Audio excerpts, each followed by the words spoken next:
안녕하세요. 올해 초 파혼한 20대 후반 여자입니다. 제 파혼 이야기에 많은 사람들이 제가 철부지라서 다행이라고, 제가 조금만 더 똑똑했으면 아마 꼼짝없이 사기 결혼 당했을 거라고 이야기를 해주더라고요. 제 생각도 다르진 않아요. 그래도 이 파혼이 저를 인간으로서 한층 더 성장시켜주는 계기가 되지 않았나 싶네요. 처음에는 다 콩깍지 때문에 시작된 거나 마찬가지입니다. 결혼하기에 마땅한 사람이 곁에 있으면 굳이 30살 홍기가 찰 때까지 기다릴 이유가 뭐가 있나 싶었어요.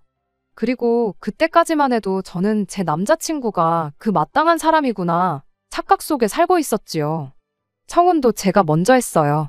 꼭 연애 몇 년 더 하고 결혼해야 하는 이유가 있냐? 지금 하나, 내년에 하나, 내후년에 하나, 우리 둘이 결혼하는 건 똑같은 거 아니냐고 남자친구한테 제가 먼저 물었죠. 그 말을 했을 때만 해도 알겠다고 하루빨리 결혼해서 행복하게 살자던 남자친구였는데, 막상 그로부터 며칠이 지나 본격적인 결혼 이야기가 오가기 시작하니 남자친구가 별로 의욕도 없어 보이고, 결혼에 관한 이야기가 나오면 의도적으로 피하고 어려워하는 듯한 모습을 보여왔습니다. 만날 때마다 제 앞에서 무슨 이야기를 꺼낼까 말까 하는 모습을 몇 번 보다가 답답해진 제가 먼저 무슨 하고 싶은 말이라도 있는 거냐고 먼저 물어봤죠. 그리고 그제서야 남자친구가 저한테 사실은 자기가 부모님과 사이가 안 좋다는 이야기를 꺼내왔고요. 이야기를 들어보니 남자친구가 부모님하고 연락 안 하고 지낸 지가 벌써 수년 세월 지난 상황이랍니다. 그러고 보니 연애 1년 하는 동안 남자친구가 부모님에 대한 이야기 한 번 따로 한 적 없었고, 명절 때나 응당 부모님하고 시간을 보내야 할 그런 날들마다 어디 안 가고 집에 있고 그랬던 게 생각이 나더라고요. 남자친구가 힘들게 털어놓은 이야기는 이랬어요. 본가가 지방에 있고 자기는 대학교 때부터 집에서 나와 따로 살게 되었다고요. 그런데 그렇게 혼자 집에서 떨어져 나온 이유가 집안 형편이 어려워서 그랬던 이유가 가장 컸답니다. 대학교 들어갈 때쯤 해서 부모님이 하던 사업이 안 좋아지면서 부모님이 대학 가지 말고 일이나 해서 아버지 사업에 돈을 보태라고 했답니다. 당장 남자친구가 그 나이에 아르바이트 해봐야 그 당시 시급으로는 한 달에 100만 원 버는 것도 힘든 상황이었대요. 그런데 100만 원 남짓한 돈 보탠다고 뭐 망해가는 아버지 사업이 살아나기나 하냐고 대들었다네요. 그랬더니 부모님이 하는 말이, 네 말대로 꼴랑 네가 가져다준 100만 원으로 사업이 살아나는 건 아니지만 네가 대학만 포기하면 아낄 수 있는 돈이 얼마나 되는지 알고나 하는 소리냐고 그랬답니다. 말인즉슨 대학교 들어가서 나가는 남자친구 생활비부터 시작해서 학비까지 어떻게 도와줄 형편이 안 되었다는 거예요. 남자친구 부모님 입장에선 그런 사실을 직접적으로 말하기가 너무 마음이 아파서 그냥 직장이나 알아보라고 최대한 돌려서 말했던 거였다는데, 남자친구는 그동안 노력해온 것도 있고 학교까지 붙었는데 빚을 내서라도 도와주지는 못할 망정 꿈을 접고 돈이나 벌라는 부모님에게 크게 실망을 했다는 거죠. 그렇게 혼자서라도 잘 먹고 잘 살겠다 말하고 부모님 뜻을 거역하고 혼자 서울로 도망치듯 올라왔다는 겁니다. 그 뒤로 부모님하고 연락을 아예 안 하고 지낸 건 아닌데, 학자금 대출 받아서 학교 다니고 아르바이트 하면서 혼자 지내는 생활비 마련하는 자기한테 돈 좀 빌려줄 수 있냐는 연락을 받고는 그 뒤로 부모님한테 질려서 아예 연락을 끊고 지냈다고 해요. 군대 갈 때도 일부러 집에 말도 안 하고 혼자 다녀왔고, 대학교 들어가고부터 지금까지 부모 없이 고아처럼 혼자 지냈다. 이후에 자기가 이렇게 직장도 생기고 잘 풀렸지만 선뜻 부모님하고 다시 연락하고 지낼 용기가 생기지가 않아서 여전히 죽었는지 살았는지 소식도 모르고 지내고 있다. 뭐 그런 이야기를 하더군요. 그중에서 다시 연락하기 가장 두렵게 만들었던 건 그 이후로도 시간이 한참 지났는데 여전히 집안 형편이 어려운 상황이고 자기가 자리를 잡았다는 이야기에 혹시나 집에서 돈을 또 요구해오지 않을까, 그게 가장 무서웠대요. 그런 아픈 과거를 이야기하는데 참 오만 가지 생각이 들더라고요. 연애기간 1년, 긴 시간은 아니지만 그래도 남자친구가 그런 과거를 가지고 있는 사람치고는 사람이 많이 밝다고 생각했거든요. 부모님 지원 없이 혼자 힘으로 생활비 마련해가면서 대학교를 졸업하고 회사도 아는 사람이면 알만한 국내 내노라 하는 좋은 회사 중에 한 곳을 들어간 것도 참 대단하다 싶었어요. 저는 부모님 지원 받을 거 다 받으면서도 학교에서 성적도 그렇게 좋은 편도 아니었고, 취직도 결국 지망하던 회사에는 면접 한 번 못 가보고 합격한 회사들 중에 적당한 회사 골라 들어가서 다니고 있었으니까요. 아무튼 그동안 실없는 농담하고 그러던 모습과는 다르게 남자친구가 아픈 과거를 딛고 자수성가한 진국 중에 진국이었구나 하는 생각이 들기도 했습니다. 저와 비교해서 모자랄 게 없는 그런 사람처럼 보였죠. 사실 당장 남자친구가 부모님하고 연락을 안 하는 사이라고 해도 그게 저희가 결혼을 다시 생각해야 할 만큼의 큰 문제는 아니었다 보니 일단은 이 부분에 대해서는 나중에 짚고 넘어가자고 이야기를 했어요. 그 후로 남자친구를 저희 집에 먼저 인사를 시켰습니다. 그리고 결국 남자친구가 부모님과 관계가 소원하다는 이야기를 저희 부모님께서도 알게 되셨죠. 그 전까지야 저랑 남자친구 둘이서 부모님 없이 결혼을 한 해 만에 혼주석 양쪽 다 비워놓고 피로연 형식으로 결혼식을 올리네 어쩌네 그런 뜬구름 잡는 이야기만 주거니 받거니 하고 있었거든요. 그런데 이젠 저희 부모님도 이 상황을 알게 되셨으니 저희 부모님의 의중도 중요하다는 생각이 들었죠. 아니나 다를까 저희 부모님께서 그래도 결혼이 일륜지 대사인데 부모님이 돌아가신 것도 아닌데 어떻게 결혼 소식을 모르게 하고 결혼을 할 수 있겠냐 하고 이야기를 꺼내오셨어요. 물론 저희들 결정이 제일 중요하긴 하겠지만 그래도 도리상 결혼한다 말씀을 드리는 게 더 중요하지 않겠냐고요.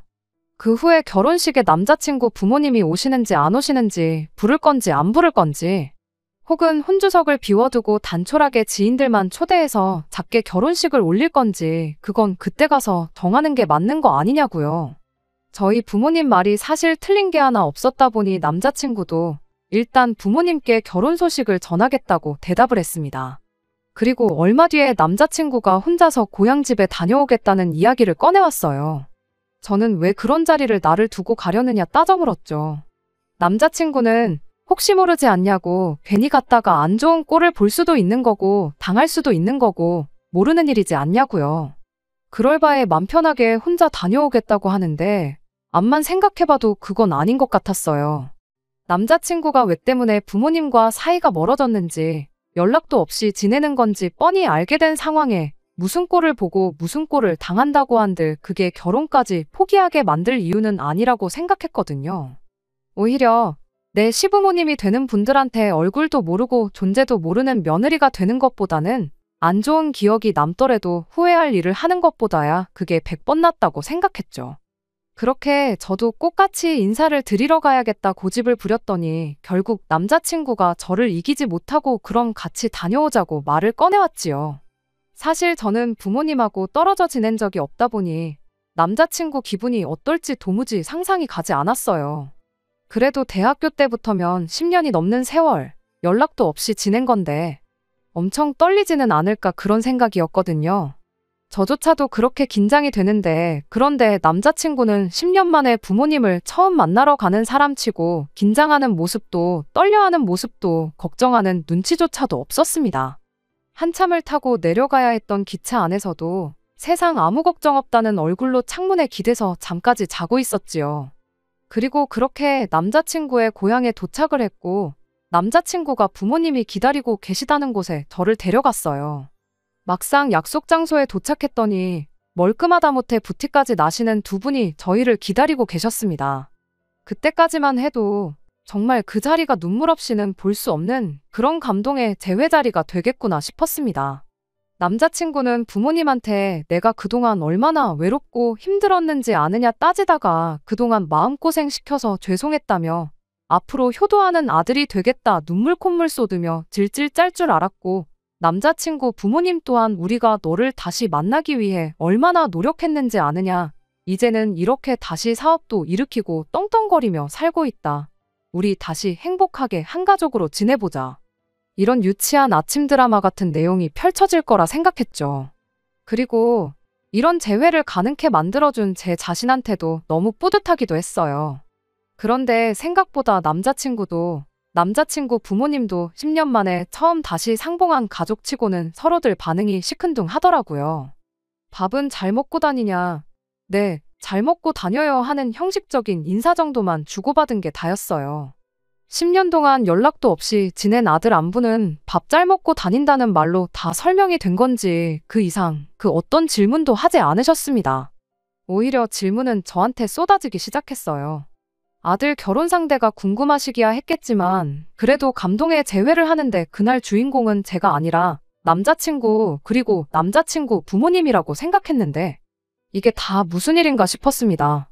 직장인이냐, 다니는 회사는 이름이 뭐냐부터 월급은 얼마나 받느냐 하는 이야기부터 시작해서 저희 부모님은 뭐 하시는지, 은퇴는 하셨는지, 노후 준비는 다 되셨는지 흔히들 말하는 호구조사가 시작되었죠. 오히려 그쯤 되니까 부모님과의 감동적인 재회를 제가 괜히 따라오겠다고 고집부려서 망쳐놓은 건 아닌가 그런 생각이 들었죠. 남자친구 눈치까지 보이기 시작했고요. 그래서 두 분께 너는 언제고 다시 내려오면 되니 저 말고 아드님하고 이야기 나누시는 게 더 좋지 않겠냐고 한마디 꺼냈어요. 아직 결혼 날짜가 잡힌 것도 아니고 이런 이야기는 상견례 때 해도 되는 거 아니겠냐고 했는데도 불구하고 두 분은 계속해서 저한테 하고 싶던 질문들만 하기 시작했습니다. 그렇게 자리가 다 끝나고 나서도 뭔가 이상했죠. 보통 이런 경우에는 부모님이 자식을 기차역까지 배웅해주고 그래도 문내 아쉬워서 떠나가는 기차만 멍하니 바라보고 그럴 줄 알았는데 막상 자리가 끝나니 날 추우니 조심히 들어가라는 한마디 말만 하고 두 분은 기차역은커녕 약속 장소 입구까지도 저희를 배웅해주지 않고 그냥 갈 길을 가셨거든요. 돌아오는 기차 안에서도 남자친구가 기분 나빠하는 내색 하나 하지 않고 또 편한 자세 잡고 잘 준비부터 하더라고요. 그때는 남자친구 부모님이 원망스럽기까지 했죠. 해도 너무하신 거 아니냐고. 뭐 장원급제에서 돌아온 정도까진 아니지만 그래도 그렇게 아들이 혼자 힘으로 힘든 시기 보내면서 좋은 회사 취직해서 결혼할 여자까지 데리고 금이 환영한 거나 마찬가지인데 아들에 대한 관심이 없어도 너무 없는 거 아닌가 싶었거든요. 그래서 남자친구한테 너는 괜찮냐고 부모님이 별로 기뻐하지 않으시는 것 같다고 한마디 건넸는데 남자친구가 두 분이 내색은 안 해도 엄청 기뻐하시는 거라며 설명을 해주기 시작했습니다. 원래 이쪽 지역 사람들이 무뚝뚝한 기질이 있다는 거 너도 살면서 한 번은 들어보지 않았느냐고. 부모님이 여기 토박이라서 원래도 성격이 무뚝뚝해서 그런 거다. 그리고 언제 보든 그렇게 한결같은 게 좋은 거지. 괜히 10년 만에 봤다고 해서 나를 어려워하고 그랬다면 나도 그게 내 나름대로 부담스럽고 불편했을 거다 하면서요. 제 상식으로는 도무지 이해가 가지 않는 상황이었지만 그래도 원래 그렇다는데 그렇구나 하고 넘기는 것 말고 따로 무슨 방법이 있었겠나요? 그냥 그런가 보다 했죠. 그 뒤로 몇 주 지나서 다시 남자친구 부모님께 인사를 드리러 다녀왔어요. 그때는 집에 초대를 받아서 다녀왔고요. 집은 그동안 남자친구랑 연락 없이 지내면서 한 번 이사를 하셨대요. 집은 40평대 아파트로 두 분이 지내시기엔 조금 넓은 감이 없지 않아 있었습니다. 안에 꾸며놓은 것도 꽤나 고급지게 꾸며져 있었고요. 남자친구도 당연히 부모님 집에는 처음 와봤을 테니 화장실이 어디냐 그런 거 묻고 그랬어요. 그걸 봤을 땐 정말 10년 동안 연락 없이 지냈구나 싶었는데 막상 밥 먹을 때 보니깐 또 그런 것 같지만도 않고 그러더라고요. 왜? 엄마가 해준 집밥만큼 세상 맛있는 음식이 또 어디 있겠나요? 암만 사이가 안 좋아져서 연락 없이 지냈다고 한들 10년이면 엄마 손맛이 그리워도 한참을 그리웠을 시기잖아요. 제 남동생만 해도 군대 갔다가 첫 휴가 나왔을 때 엄마가 해준 음식 먹고 싶어서 고생했다고 그렇게 유난을 떨면서 두 그릇, 세 그릇씩 먹고 그랬었었는데 아무리 기질이 무뚝뚝한 지역 사람들이라고 한들 어머님 음식 솜씨가 나쁜 것도 아니고 오히려 제 입맛에도 엄청 맛있다 싶을 정도로 좋았었는데 깨작거리면서 먹는 둥 마는 둥 하는 남자친구를 보니까 또 그런 부분은 참 이해가 안 가기도 하고 여러모로 혼란스러운 하루였습니다.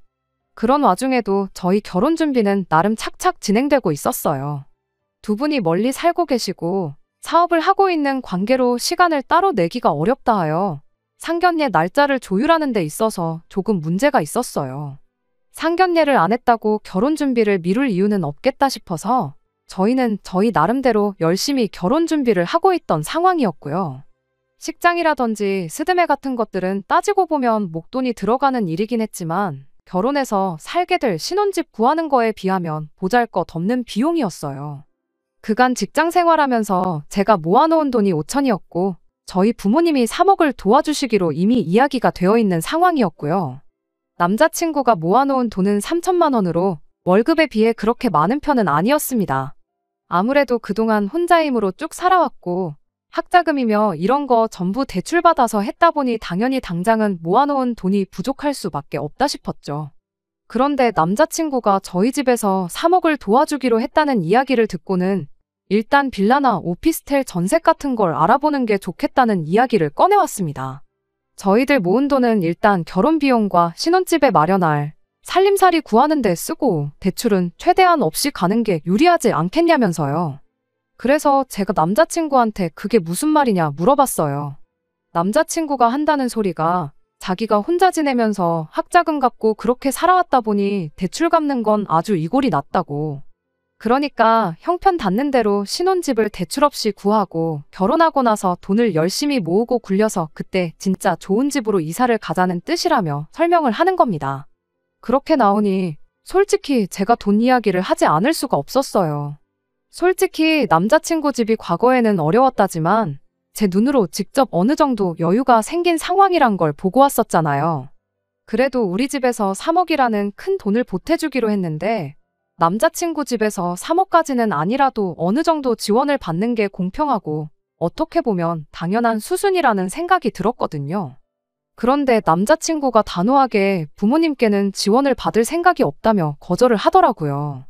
10년 만에 부모님과 다시 관계 회복을 한 건 좋은 일이긴 하지만 문제는 그 관계 회복을 한 계기가 우리 결혼 때문이지 않냐는 이야기를 하더라고요. 무슨 소리를 하는 건가 싶었는데 결혼한다고 10년 만에 다시 부모님한테 연락해서 갑자기 억소리 나는 큰 돈을 요구하면 자기 부모님이 우리를 뭘로 생각하겠냐는 겁니다.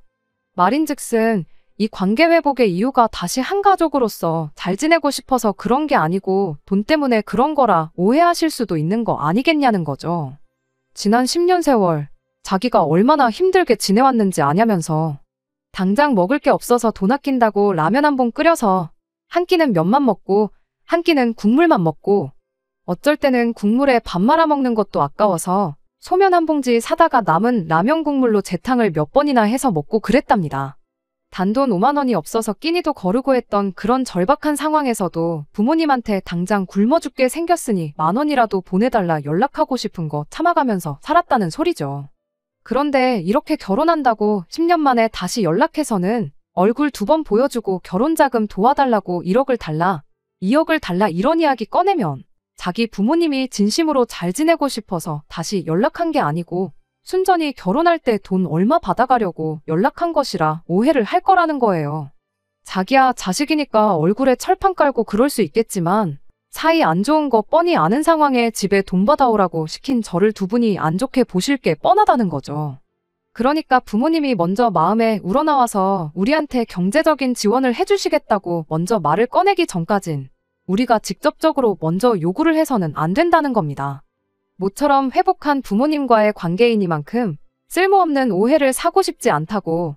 특히나 자기 혼자만이면 상관없지만 이젠 저까지 껴있는 상황이니만큼 더더욱 부모님한테 우리가 돈에 환장해서 돈 때문에 다시 찾아온 것 같은 느낌을 주고 싶지 않다고요. 그러더니 여태껏 지난 10년간 부모님 도움 없이 전부 내 힘으로 다 해왔지 않느냐며 분명히 어느 순간엔 우리가 먼저 말을 하지 않아도 부모님이 먼저 저희한테 경제적인 지원을 해주실 것이라는 소리를 해왔어요. 두 분이 원래 사업이 어려워지기 전에 씀씀이가 좋은 분이셨다. 뭐 하나라도 더 해주고 싶어 하시는 분들이고 여유가 있으면 있는 대로 분명히 해주실 분들이니 당장 돈 얼마 지원 못 받는 걸 아쉽게 생각할 것 없다고. 그런 식으로 재차 이야기를 하더라고요. 그때는 느낌이 쎄했다기보다 그럴 수도 있겠다 생각했었죠. 아무래도 시기상 저는 얼굴 2번 내비친 게 전부고 남자친구 또한 저보다 전화 몇 통 더 드렸던 것밖에 없었으니까 말이죠. 상견례도 하지 않은 상황인데 난데없이 예비 처가에서 3억을 해준다는데 부모님은 얼마를 해주실 거냐부터 묻는다면 남자친구 말대로 돈 때문에 연락한 건가 충분히 오해할 수도 있겠다는 생각이었어요. 결과적으로는 그 말을 그대로 믿은 게 저한테는 오히려 득이 되었습니다. 사실 남자친구랑 특히 결혼 이야기 오고 가면서 남자친구의 몰랐던 과거를 알게 되면서 저 스스로 반성을 한 게 많았거든요. 남자친구는 부모님 도움도 없이 저렇게 모든 걸 다 이뤄냈는데 나는 자립심이라고는 눈꼽만치도 없구나. 당장 내가 내 인생에서 부모님을 빼면 나 스스로 뭘 할 수 있을까 하는 자기 반성이요. 말씀드린 대로 저는 부모님의 아낌없는 지원에도 불구하고 학교 성적도 별 볼 일 없었고 취직도 그냥 적당한 곳 한 게 전부였고 심지어 아직도 부모님 집에 살면서 생활비라고 한 푼 드리는 거 없이 편하게만 살고 있었거든요. 결혼도 그렇죠. 내 돈이 아니라 부모님 돈이니까 와닿지가 않는 거지. 3억이 보통 큰 돈은 아니잖아요. 제가 앞으로 3억을 모으려면 얼마나 걸리려나 생각해보면 언제인지 확신도 안 설 만큼 까마득한 액수인데 당장 부모님이 해주신다고 하니까 3억이 돈도 아닌 것 같고 당장 3억으로 서울에 무슨 집을 구하나 싶고 그랬으니 외로움을 버티며 자립심 있게 혼자 모든 걸 다 해결한 남자친구와 비교했을 때 제 자신이 얼마나 한심해 보였겠나요. 그래서 그때 한참 고민하다가 끝내 결심을 했죠. 일단 남자친구 말대로 당장 남자친구 집에 그 어떤 지원을 기대하지 않기로요. 그리고 내친 김에 저도 저희 부모님이 지원해 주시기로 했던 그 3억을 안 받기로 결심을 했죠. 네가 안 받아오니 나도 안 받는다 홧김에 그렇게 생각한 게 아니었어요. 말씀드린 대로 남자친구가 여태껏 혼자 힘으로 이뤄놓은 것에 비해 제 자신이 너무 보잘것없고 한심해 보였기에 저 또한 남자친구가 해온 대로 부모님 도움 없이 스스로의 힘으로 살다 보면 결혼도 하는 만큼 한층 어른스러운 사람이 되지 않겠나 하는 생각이었습니다. 그리고 그날 이후 남자친구를 만나 이런 제 생각을 전해줬어요. 남자친구 말대로 우리가 결혼하는 거지 부모님들이 결혼하는 것도 아닌데 우리 힘으로 한번 어디까지 할 수 있나 해보자고요. 그랬더니 남자친구가 벙찐 얼굴로 그래도 해주시기로 한 건데 그걸 포기하긴 좀 그렇진 않느냐고 대답하길래 그렇지 않다고. 애초에 맡겨놓은 돈도 아닌데 당연한 듯 받아가는 것부터 잘못된 거라고. 형편 닿는 대로 빌라 같은 거 구해 살자고 하지 않았냐. 다행히 우리가 모아놓은 돈이 한 푼도 없는 게 아니지 않냐. 오빠는 대출 때문에 고생했던 거 생각하면 치가 떨린다고 했는데 나는 그 기분이 어떤 기분인지 모른다고. 요즘 대출 없이 사는 사람 어디 있겠냐. 당장 모자란 비용은 내가 내 이름으로 대출받고 내 돈으로 갚을 테니 걱정 말라고 했어요. 인생의 경험이 중요한 법이지 않냐고. 나도 이참에 자립심 키워서 부모님 도움 없이 어디까지 해나갈 수 있나 한번 해보고 싶다고요. 남자친구는 끝까지 저를 뜯어말렸어요. 아예 부모님한테 지원을 안 받을 생각은 아니라고. 타이밍상 지금 물어보기 조금 그래서 그런 거지. 결혼 생활하면서 차곡차곡 부모님하고 관계를 회복하면 그때 가서 얼마든 지원을 받아올 거라면서 저를 설득하기 시작했고요. 저는 그런 남자친구의 제안에 그건 그때 가서 생각하자고 했습니다. 그때가 왔을 때 애초에 우리가 성공해 있으면 그 돈은 아예 안 받아도 되는 돈 아니겠냐고요. 역으로 그때가 왔을 때 우리가 경제적으로 허덕이고 힘든 상황이라면 그럼 그때 가선 염치불구하고 부모님들 지원을 받으면 되는 거 아니겠냐 했죠. 제가 모처럼 결심한 거 내 의지를 꺾을 생각 없다고 강하게 나갔더니 남자친구도 어쩔 수 없다는 듯 그럼 우리 힘으로 한번 열심히 살아보자고 그래도 집에 가서 한번 다시 생각은 해보라고 저한테 한마디 하고는 이야기를 끝냈습니다. 그리고 남자친구와 헤어지고 나서 집에 가서도 부모님께 결혼할 때 해주시기로 한 그 돈은 안 받겠다고 말씀드렸어요. 저희 부모님께서는 그 돈은 애초에 처음부터 저 해주려고 오래전부터 굴리던 돈이고 두 분 노후나 그런 거에 아무 상관 없으니 부담 갖지 말고 받아가라 하셨어요. 아니면 그냥 안 받은 셈 치고 그 돈을 가지고만 있으라고도 하셨죠. 주머니에 돈이 있고 없고 차이가 엄청 크다면서 어떻게든 그 돈을 저한테 주시려고 했는데 그럼 차라리 나중을 위해 계속 그 돈을 굴려달라고 부탁드렸어요. 나중에 더 큰 돈이 돼서 돌아올 수도 있는 거고 내가 굴리는 것보다야 부모님이 굴려주시는 게 더 안전하지 않겠냐고. 그러니 그 돈은 제가 벌써 받은 거라 치고 다시 부모님한테 맡겨놓은 셈 치겠다고 했죠. 처음에는 부모님이 돈을 지원해 주신다 하니 저랑 남자친구가 모아놓은 돈으로 호텔 결혼식이며 유럽으로 신혼여행이며 그런 허세 가득한 계획을 생각하고 있었어요. 막상 그런 거 포기하게 되면 아쉬울 수도 있겠다 싶었는데 부모님한테 말씀드리고 실제로 그 돈을 포기하게 되니 아쉽기는커녕 속이 다 후련하더라고요. 진짜 부모님의 아무런 지원 없이 혼자 힘으로 헤쳐나가게 되었구나 걱정 반, 설렘 반으로 남자친구한테 전화를 했죠. 최종적으로 부모님한테 지원 안 받기로 이야기하고 왔다고요. 그런데 그때처럼 우리 힘으로 한번 잘 헤쳐나가 보자고 한마디 해줄 줄 알았던 남자친구가 굉장히 언짢은 말투로 네가 기어이 일을 그르친다면서 저보고 살면서 세상 힘든 일을 겪어본 적이 없으니 뭐가 똥이고 된장인지 구분도 못한다는 심한 말을 하더군요. 잘 생각했다, 대견하다, 뭐 그런 칭찬 듣고 싶어서 그런 건 아니지만 다짜고짜 똥된장 따지면서 정신 못 차렸다는 식으로 이야기하니 기분이 좋을 리가 없었죠. 그래서 남자친구한테 어차피 대출도 내가 받아서 내 돈으로 다 갚는다고 했고 나중에 오빠가 지원을 받아오게 되면 그때 가서 나도 똑같이 돈을 받아오기로 했는데 뭐 문제되는 거 있냐고 곧바로 따져 물었죠. 남자친구는 끝내 제 고집을 이기지 못했습니다. 아니, 져준 척 했던 걸 수도 있죠. 말은 제가 하자는 대로 하자고 따라줬지만 실제로는 결혼 준비하면서 제가 직접 계산기 두드려보고 하다 보면 부모님 지원 없이 결혼한다고 생각한 건 말도 안 되는 거다 하고 직접 느낄 줄 알았나 봐요.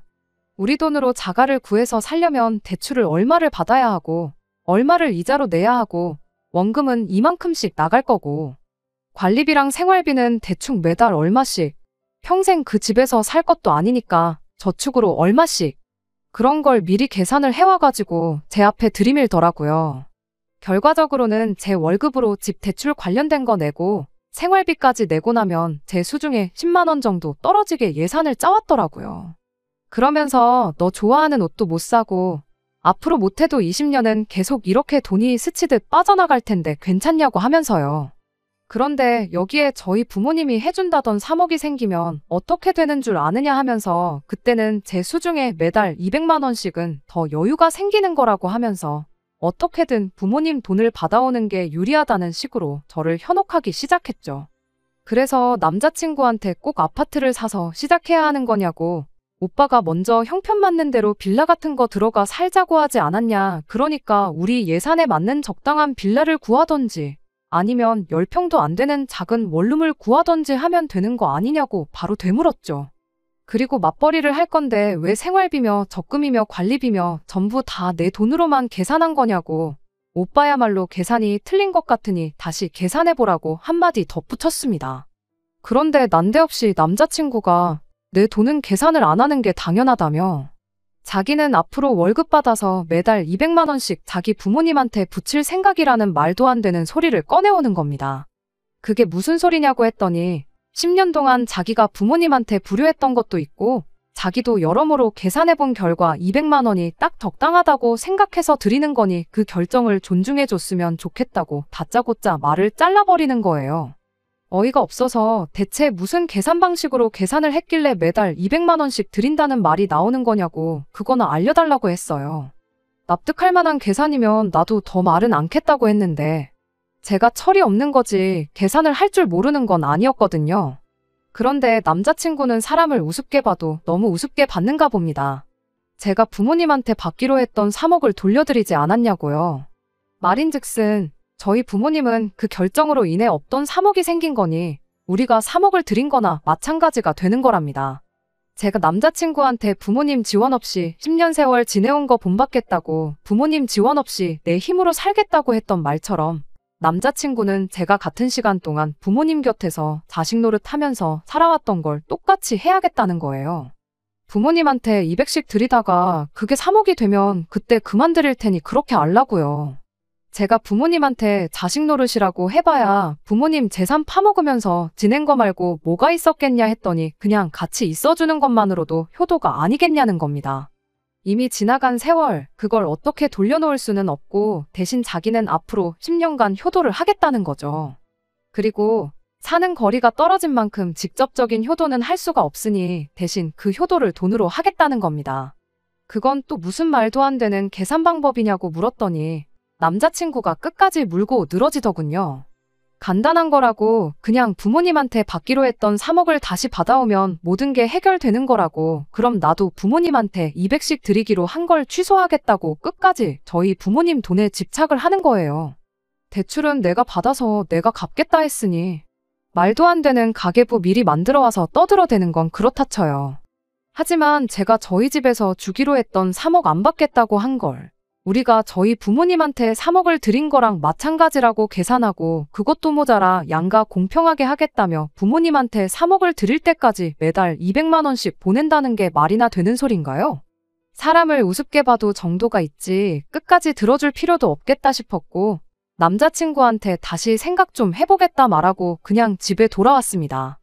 다시 생각해보겠다는 그 말이 제 말은 이 결혼에 대해서 다시 생각해보겠다는 소리였는데 남자친구는 그걸 제가 부모님한테 다시 3억을 받아올 건지 말 건지 다시 생각해보겠다는 뜻으로 이해했나 봐요.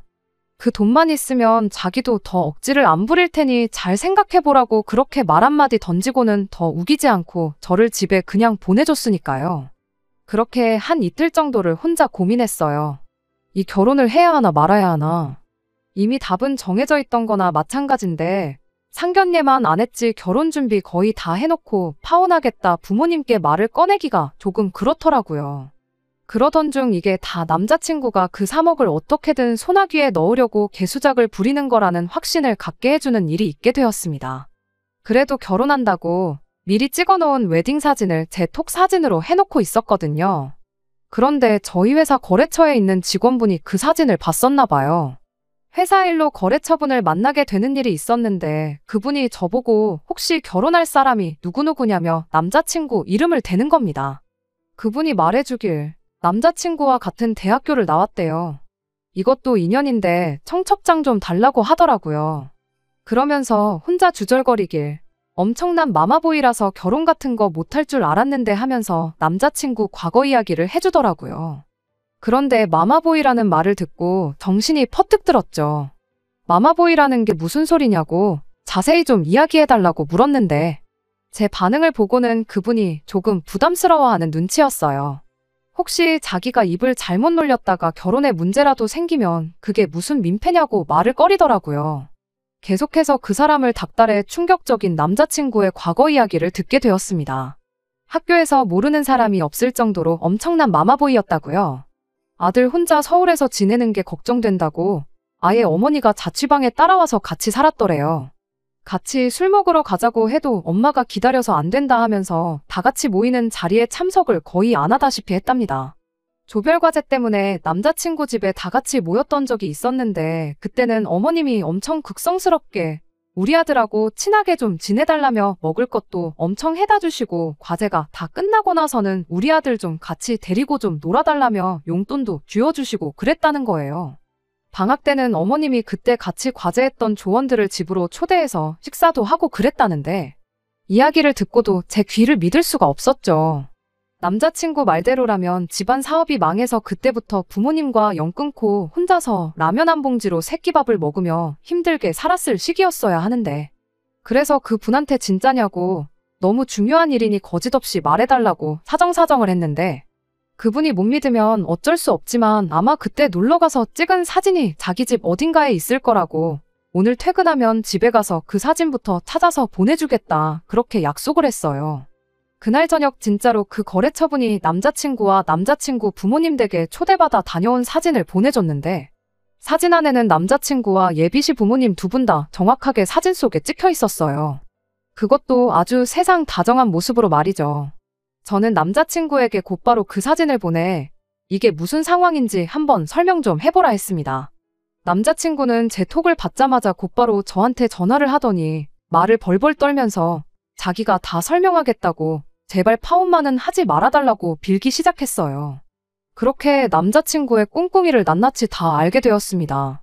집안 형편이 어려워졌다는 것도 부모님과 연을 끊고 지냈다는 것도 다 거짓말이었어요. 제가 먼저 결혼 이야기를 꺼낸 게 문제였어요. 그만큼 자기가 유리한 고지에 서 있다고 생각한 거고 결혼할 때 보통 남자가 더 많은 비용을 낸다고 하니 어떻게 자기 부모님 돈이라도 조금 아껴주게 해드리려고 시작한 거짓말이었다네요. 그런데 저희 집에서 큰 돈을 보태준다 하니 그 돈이면 더더욱 앞으로 부모님 손은 벌릴 일이 없겠다 싶었고 그 돈을 제가 부모님한테 돌려드림으로써 그럼 대신 자기 월급을 부모님한테 보내주는 식으로 자기한테 유리한 결혼을 하려고 했던 겁니다. 그 자립심 강하고 그저 어른스럽기만 했던 남자친구가 사실은 자기 부모님 돈 아껴주겠다고 저와 사기 결혼을 시도한 천하에 둘도 없는 인간 쓰레기였던 겁니다. 제발 파혼만큼은 하지 말아달라고 하는데 파혼이 문제겠냐고 사기죄로 고소해서 아주 콩밥을 먹여주겠다고 강하게 나왔어요. 남자친구는 더 이상 방법이 없다고 생각했는지 아주 뻔뻔하게 나오더라고요. 내가 너한테 거짓말을 했을지언정 너한테 그걸로 돈을 뜯어낸 게 있냐? 콩 한 쪽이라도 얻어먹은 적이 있냐면서 적반하장으로 자기를 사기로 고소하면 저를 무고죄로 맞고소를 하겠다는 소리를 하는 겁니다.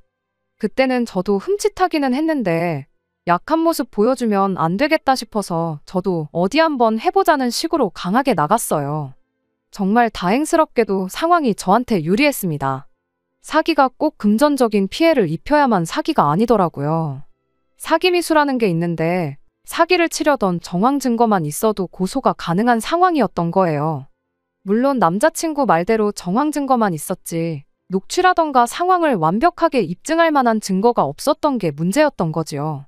다행히 남자친구가 사기 미수로 처벌을 받을 수도 있다는 소리만 듣고 잔뜩 겁을 먹어서 지방에 계신 부모님까지 모셔와 제 앞에 싹싹 빌었고 저도 대충 쿨하게 그동안 만나온 정 때문에 봐준다고 한마디 던져주고 그렇게 저희 결혼은 없던 일이 되었습니다. 작정하고 속이려 드는 사람을 간파할 방법은 없겠지만 제가 너무 서둘렀고 사람 보는 눈도 없었어요. 다른 사람들 말 맞다나 오히려 제가 철이 없던 게 천만 다행이었던 것 같습니다. 조금이라도 이속 챙기고 했으면 부모님 돈을 돌려드리겠다는 게 아니고 일단 그 돈으로 결혼부터 하고 몇 년 지나 남자친구 집에서 지원을 받아올 생각을 했을 수도 있으니까요. 이번 일을 겪으면서 저도 정신적으로 조금 성숙해진 것 같습니다. 다른 건 몰라도 이제 부모님께 걱정 덜 끼치고 제 앞가림 제가 스스로 해나가는 그런 사람이 되도록 노력하려고요. 끝까지 들어주셔서 감사합니다. 오늘의 사연은 여기까지입니다.